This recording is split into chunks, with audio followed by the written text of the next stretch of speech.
M&Ms. You know, it's my favorite story today. Say it again. Women M&Ms.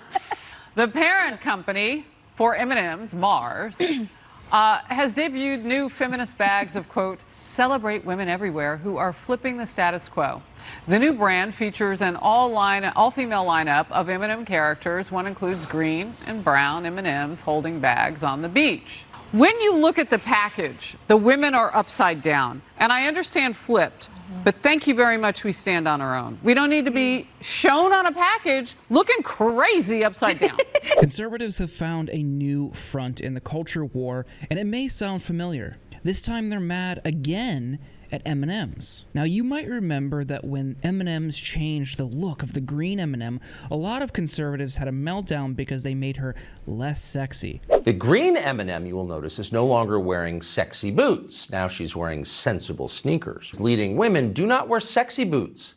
Leading women wear frumpy shoes. The frumpier, the better. That's the rule. M&Ms will not be satisfied until every last cartoon character is deeply unappealing and totally androgynous. Until the moment you wouldn't want to have a drink with any one of them.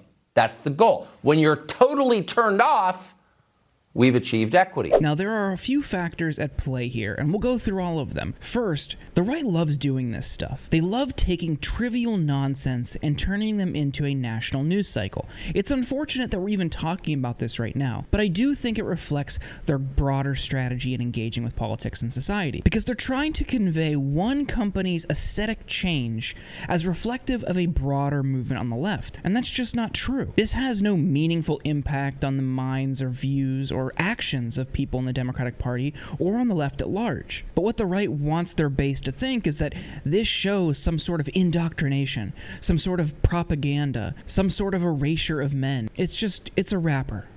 Relax. But it is just a rapper, and that's what makes M&M's move so weird. But this is the type of corporate feminism companies love. It gives you the aesthetic and the appearance of doing something about an issue like the gender gap and gender inequality without actually doing anything to back it up. Does anyone's lives actually improve by changing the bag of M&Ms to feature the girl M&Ms? No, it's a totally hollow move. And some companies like to have some sort of corporate social responsibility where they talk about empowering women, and they'll give a small grant to a company that teaches girls to code. But that's about it. Because if you look internally at Mars Incorporated, the parent company of M&Ms, their C-suite is overwhelmingly male. Out of 9 people on their global leadership team, only 2 are women. But beyond that, Mars has a ton of other problems. They were part of a class action suit in 2021 that alleged the sourcing of their cocoa involved child and slave labor. They're responsible for a ton of deforestation around the world and a bunch of other unethical business practices. But that's the issue when companies like this with reputations like that do things